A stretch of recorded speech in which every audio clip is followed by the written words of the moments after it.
pueden sentarse y reflexionando, queridos sacerdotes, queridos fieles todos, sobre lo que convenía, lo que más convenía que yo hoy, en esta celebración tan extraordinaria, pudiera comunicarles.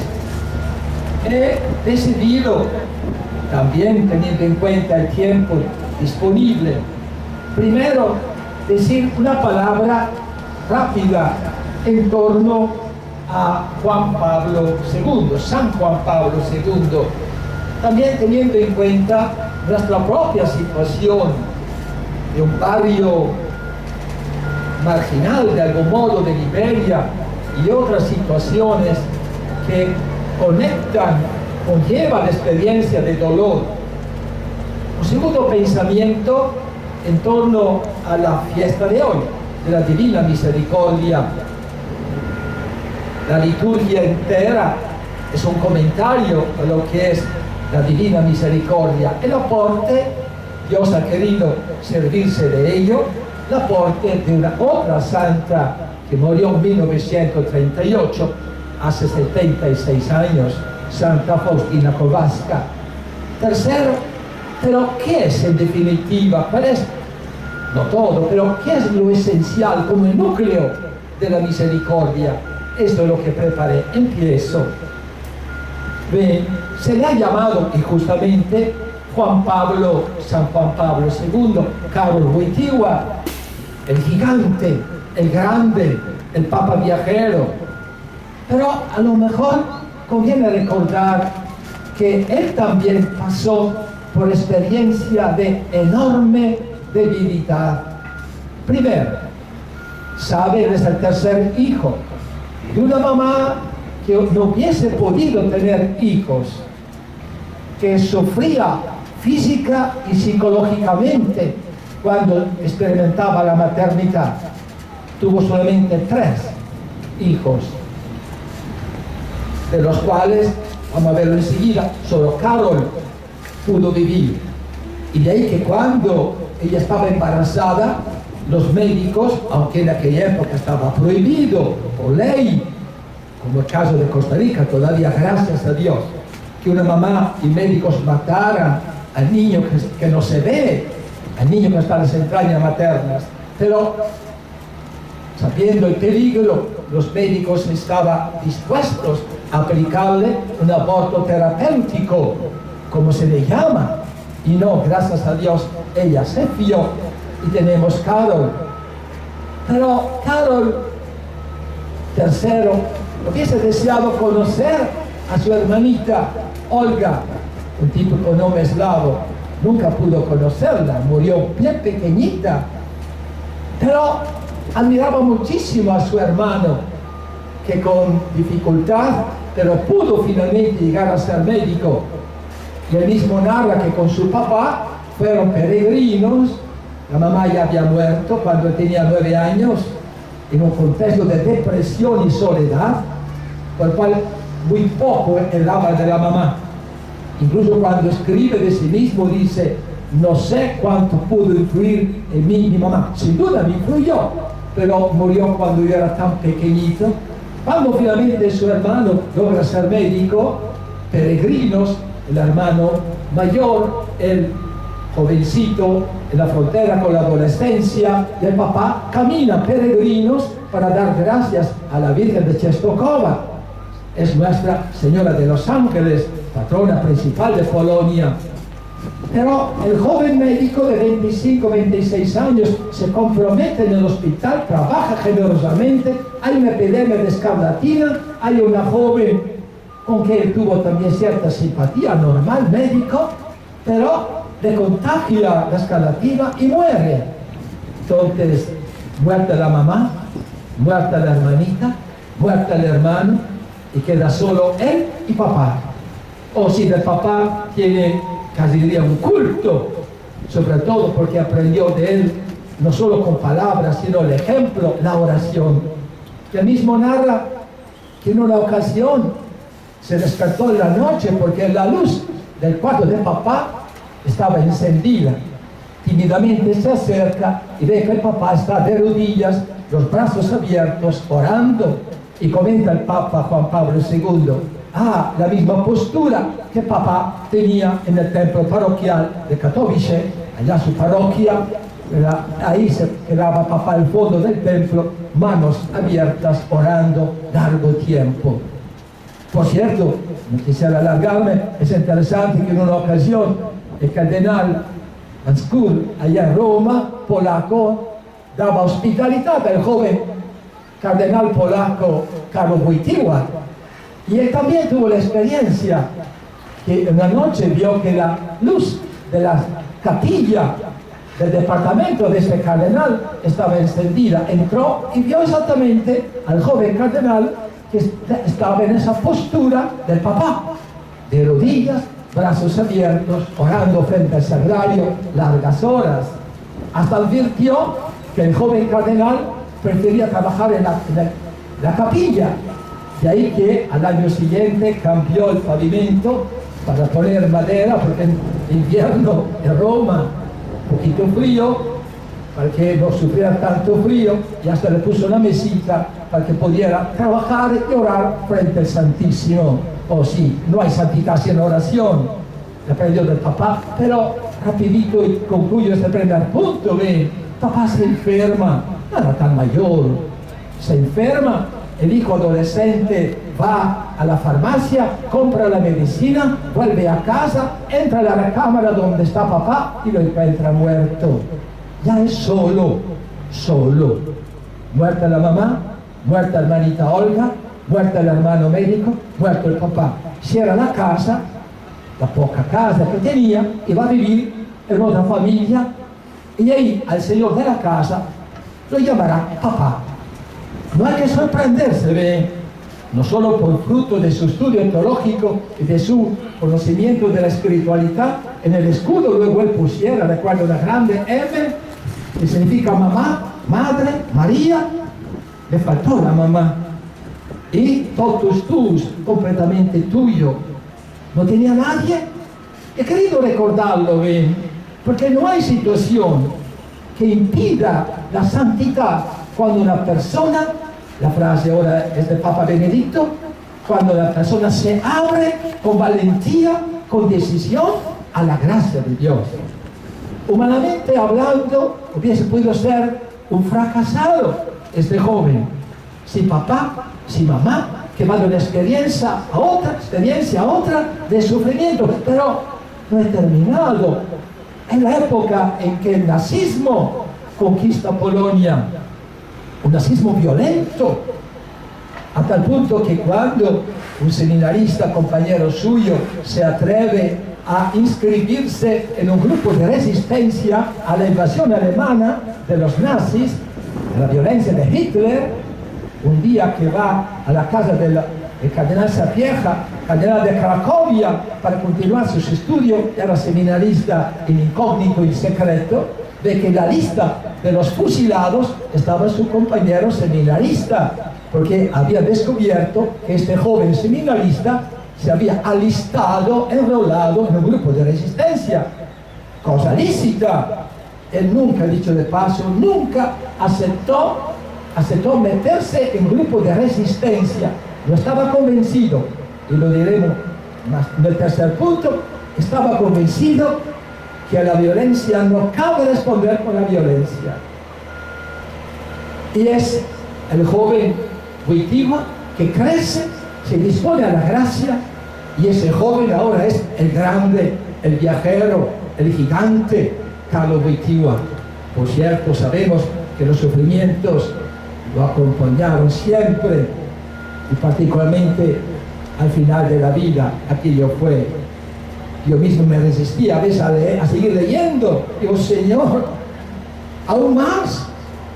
Recuerdo, estaba en África en el 78, cuando nos llegó la noticia, llegó el cardenal de Nairobi y dijo, hemos escogido a un papa, usó la palabra inglesa, pero igual en castellano, robusto, montañés, etc. Y mira cómo terminó, frágil, una enfermedad tras otra. No para hablar de lo negativo, no, amigos, no, sino no estamos solos. Dios nos acompaña. No hay situación que no le interese a Dios, rico en misericordia. Y no hay situación que impida la santidad si uno se dispone a la gracia. Concluiría con la frase de Pablo: todo lo puedo en aquel que me fortalece.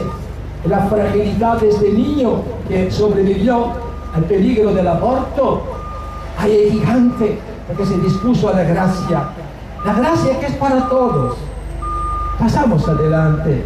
Segundo punto, recuerdan, Dios tiene sus caminos. Miren, he dado clase hasta cuando me hicieron obispo, de los 25 años, los 64, siempre he dado clase de teología.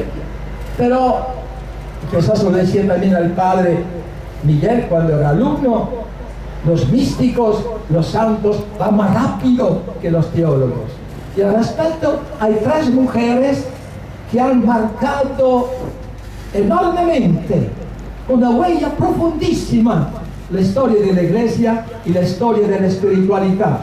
Me refiero a una monjita con ciertos complejos psicológicos, Santa Margarita María Alacoque, la primera que dibujó, por invitación de Jesús, el corazón traspasado de Jesús. De ahí la grande devoción al corazón de Jesús. Ese mismo corazón en que Faustina nos transmite que hay que repetir: Jesús, en vos, en ti confío. Pero entre las dos hay otra monjita, otra humilde, por cierto también de una sensibilidad, diríamos humanamente hablando, exagerada. Me refiero a aquella que entra al convento a los 15 años por un permiso especial del Papa León y muere a los 24 años, carmelita, patrona principal de las misiones. Santa Margarita María Alacoque, Santa Teresita del Niño Jesús, Santa Faustina Kowalska. ¿En qué sentido? Teresita atrevida, cuando dice: a mí Dios me ha revelado que todos los atributos divinos, todo lo que podamos decir de Dios, o significa amor y amor de misericordia, o no significa nada. Atrevida. Y continúa: inclusive la palabra ira de Dios, cólera de Dios, que la encontramos en la Sagrada Escritura, o significa bondad y misericordia, o no significa nada. Y tenía razón.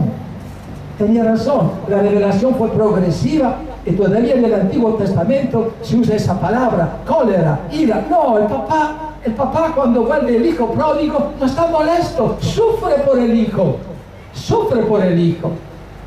Oigo la frase: está bien, oh Dios me quiere tanto a pesar de mi pecado. Mira que no es del todo exacto, ¿sabe, hijo mío?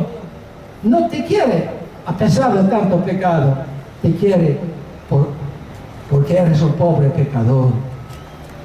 El papá prepara la fiesta al hijo, no a pesar que se había ido de la casa, porque se había ido de la casa. Si usted ama, me entienden. Si usted ama profundamente, cuando una persona te falla, no te siente ofendido. Sufre por esa persona. Oh, sí. Ya me estoy alargando demasiado. Me aguanto todavía un poquito. Dígame que sí, va. Lo más bello, hablar de Dios, es hablar de su misericordia. Quizás este ejemplo siga más que mi palabra, ven. Ella se había dado cuenta que su esposo estaba conectando con una panameña. Total, estaba traicionando. Sufrió, pero quería tanto que el sufrimiento, porque el hijo era un adúltero, era más profundo que ella, que sentirse ella traicionada. Tanto que le escribió: vete si quieres, vete con ella, abandona a tu hija, pero no puedes prohibirme que yo te quiera. ¿Acaso que no lo hemos meditado durante la Semana Santa? Escúpete en la cara si quieres, y le escupimos en la cara a Jesús. Tómalo en espinas si quieres, mófate de mí, crucifícame si quieres, pero no puedes impedir que yo te quiera. Y de que cuando yo pregunto, y Jesús, ¿hacia quién tuvo las últimas expresiones de bondad antes de morir? Todo el mundo me contesta, con María Santísima, con el discípulo amado. No, las últimas expresiones de amor las tuvo con Judas, el más desdichado. Aquí en Costa Rica suena fuerte la palabra desgraciado. pero aprendí el español en España.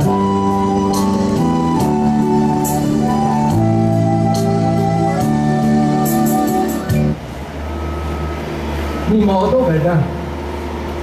¿Qué ha sido eso? ¿Una señal para que me calle? No. ¿Verdad, amigos? Exactamente.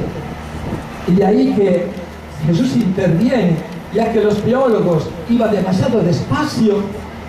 Es Jesús que interviene en fidelidad a lo que él mismo había dicho.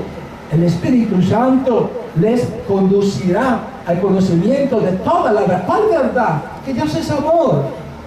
Y de ahí que el mismo Jesús dijo a Faustina, en esto Faustina representa un camino empezado por Margarita María Lacoque, Teresita del Niño Jesús, y finalmente Faustina, repito, muere en 1938. Le dice él a ella y ella a todo el mundo, y estamos aquí por ese mensaje. El Papa mismo lo decide, Domingo de la Misericordia, precisamente porque él beatificó y luego canonizó, porque creyó en los mensajes de esta monjita, que por cierto encontró dificultad. La rechazaron no solo en un convento, porque no tenía dote, era pobre. Finalmente la aceptaron en un convento, y ahí qué suerte fue.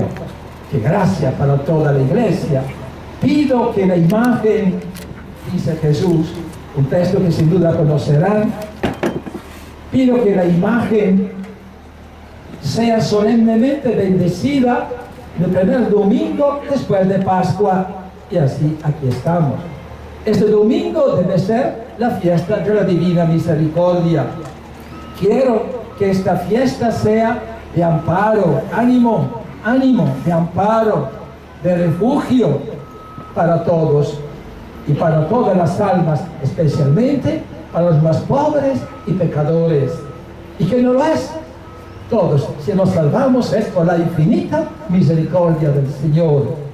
En este día están totalmente abiertas las entrañas, el corazón de mi misericordia, dice Jesús, y derramaré toda una mar de gracia sobre las almas que se acerquen a la fuente de mi misericordia.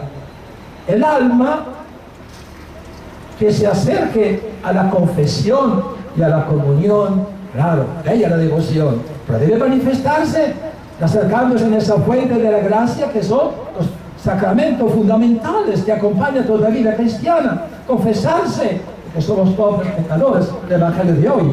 Perdonen los pecados, a los que los perdonen serán perdonados. Reciban al Espíritu Santo. Acabamos de escuchar el Evangelio de Juan y la Santa Comunión.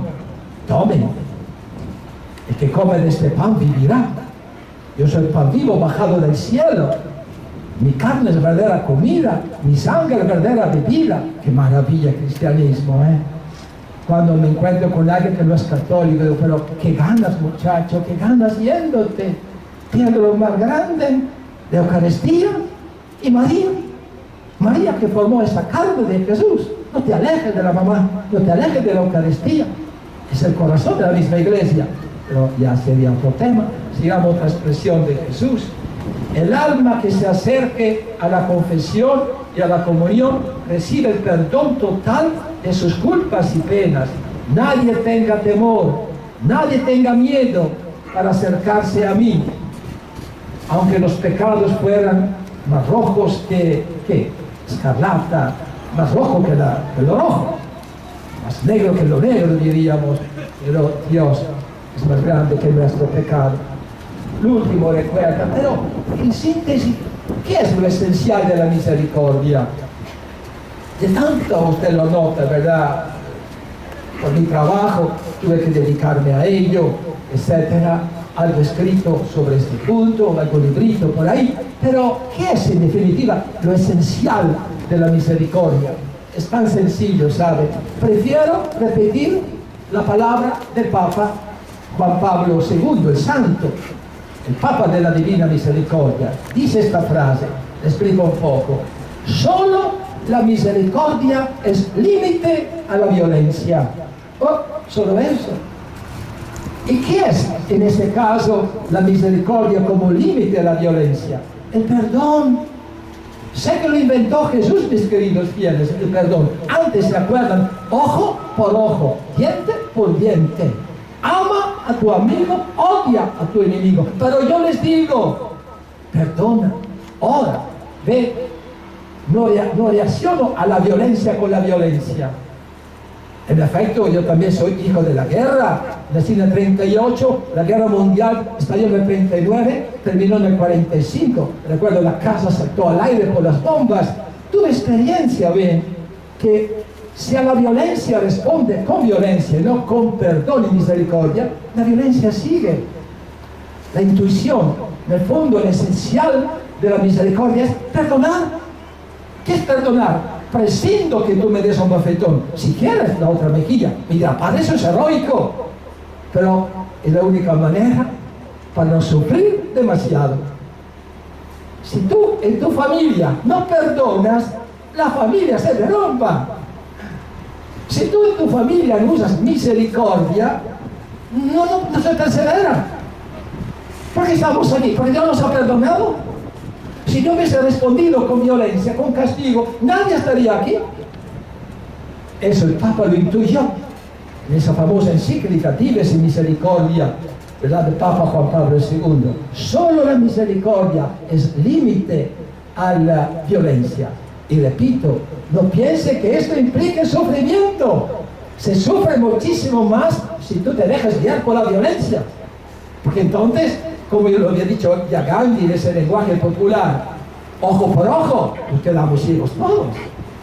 Sí, si al bofetón responde otro bofetón, nos destruimos. Y lo digo porque hoy la cultura mundial no va por ahí, lo saben, no va por ahí. Va en el lenguaje del respeto a mi derecho, aunque aplaste al otro, aunque yo aborte, aunque elimine al anciano porque la eutanasia, aunque un discurso egoísta, que es de violencia en definitiva. La misma libertad sexual es violencia.